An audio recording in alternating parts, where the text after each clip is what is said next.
It's because of these questions, these very valid questions, this criticism that is coming from inside India to divert attention from that, because they don't have any answers to this. What they do? They attack Pakistan.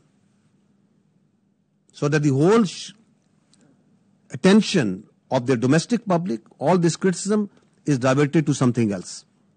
And as we will see, as you must have seen, that before doing that, they gag the complete media. They ban the thousands of Twitter handles and social media sites. They ban all sort of digital media that is operating inside Pakistan, so that their public only listens to what they are telling them. You don't have any answers to why it happened, how it happened, who did it. You don't have any evidence. So what you do, you open up the military front.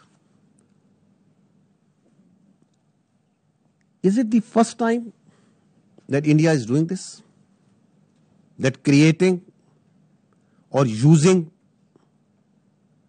a terror incident for political purpose, for domestic political objectives? No, there is a history to it.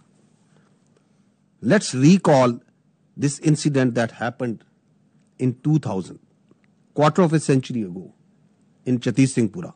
Listen to the general officer commanding there at that time. Listen to a general of the Indian Army telling you the truth of that incident. So once we question what they are saying now, there is a history to it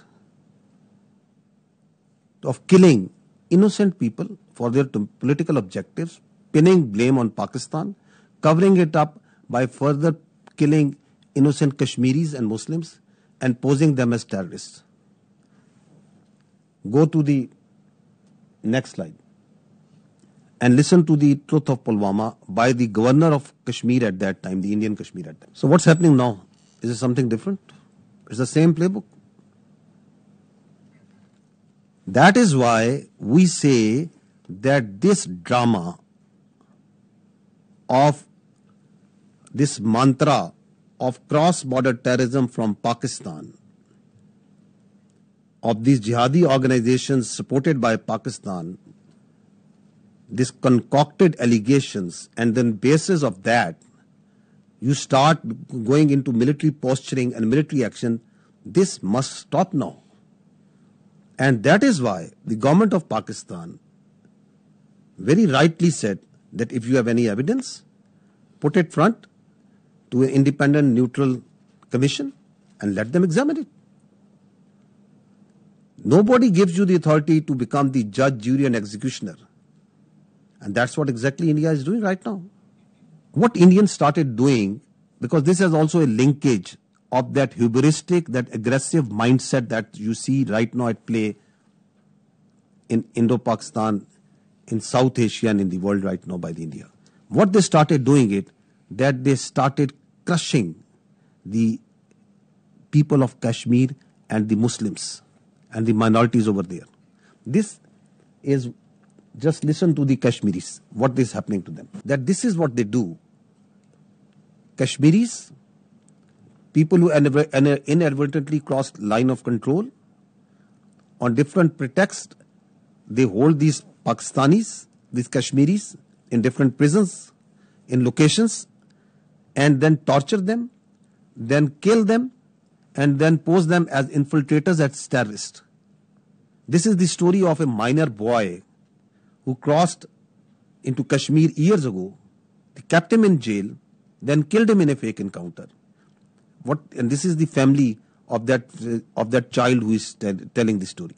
This is how they frame and concoct evidence for these so-called acts. This boy, in October 2013, this minor was taken into Indian custody, and they killed him in October 21 on the charges of being a terrorist.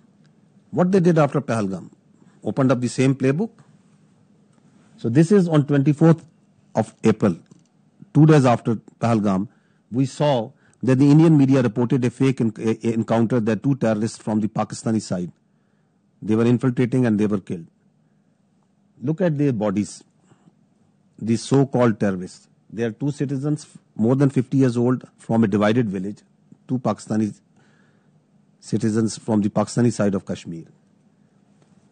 Clean shoes, shining mocations, pistol, and a planted gun, and a planted pistol. And these are the terrorists that are going across in an area which is a border which is infested with military forces all over. And once the media went to their village and to ask the truth, listen to what the villagers tell about. The CNN team went to this village a few days ago, and they went to the same village, and what he found about the reality. What I want to bring to your notice is this: you as independent journalists, please go and find the facts. These are the facts. You pick innocent people, you murder them, the army sits and tells them these are terrorists. They do it on daily basis. That these are these the terrorists that the Pakistan is sending across? They are innocent people. And on basis of that, you ratchet up concocted lies, a story, and you put it out in the media, in international media. You blame Pakistan. You don't provide any evidence. And then you say we will attack. This is exactly what they have done. Okay, that this terror plot was made by this and this. These are the mosques, and you attack mosques, the places of worship, right under the eyes of the international community. The fact of the matter is, yes, there is terrorism. There is terrorism that's happening in Pakistan on daily basis. And who is sponsoring it? It's India. I'll give you the facts of this Indian-sponsored and abetted terrorism in Pakistan. First, listen to what their leaders, their political and military leaders themselves say. What the evidence which is available publicly, what it tells us. The terrorist leaders who surrendered, they are telling that how India supports them, how India sponsors terrorism in Balochistan. This is open source. This is available to you. Everyone is listening and saying, and they are openly saying and jumping that we are going to do insurrectionist movement inside Balochistan. We will support them. We need to fund them. There are people who they were funded and they are telling, yes, we were supported them. They have networks of people who they train them, they supply them weapons.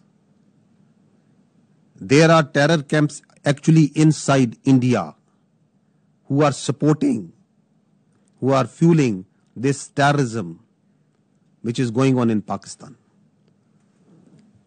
This is Aslam Achu, a known terrorist of the Indian-sponsored terrorist groups in Balochistan. He's lying in a bed in India once he got sick.